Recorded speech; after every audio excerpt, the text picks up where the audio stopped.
Today I was invited to speak to all of you about verbal abuse and what it does. You have some questions? What is verbal abuse? Verbal abuse is when someone is laying their trip on you. In other words, they, for some reason, want to be in control. So if they want to be in control, if they make themselves look bigger, so they make you look smaller. That's one way of verbal abuse. Another thing is a mother will say to a child, "You'll never grow up to be anything. You'll always be fat. If you keep eating that junk, you're going to always have pimples. You're going to always be fat. You're going to always be lazy. You're just like your father."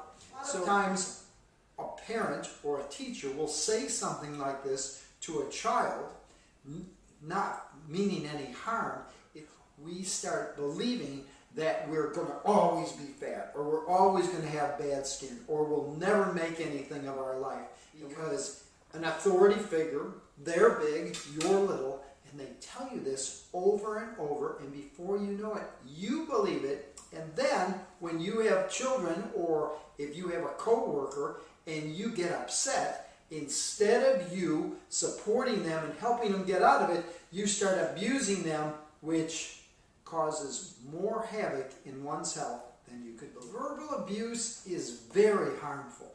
I'll tell you why. If you abuse somebody verbally, what you're doing is you're like squishing them under your thumb.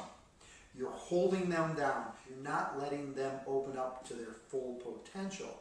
What you're doing is you're squashing that person's creativity, you're squashing that person's communication, you're definitely holding them in a box and not allowing them to expand in their life. You're not allowing them to open in your life. You're allowing that person nothing because you're closing them off. If you keep repeating something over and over, eventually you'll believe it. If you believe it, and it's something detrimental, it's going to affect all of your organs. What are some of the effects of verbal abuse? Some of the effects that I see on verbal abuse is the person gets really angry. When the person gets angry, it affects the liver.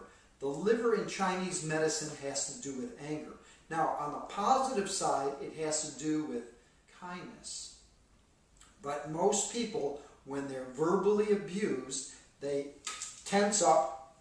They start feeling it in this part of the body. They feel it in the shoulders and the neck. They get very tense, but they don't say anything because they're being abused. So they internalize the energy, and what happens, it affects the liver.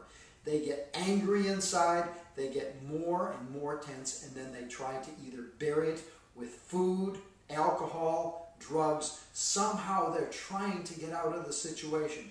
If they could just open up to it and change that anger into kindness, then they wouldn't have to rely on any outside forces, and they could handle it themselves. What can you do to heal verbal abuse? What can you do to heal verbal abuse? Well, there's some things that I've learned when verbal abuse comes in. We work, it affects the liver strongly, and it affects the spleen. The liver has to do with anger, the spleen has to do with worry. I have this exercise. It comes from Chinese medicine. One of the branches of Chinese medicine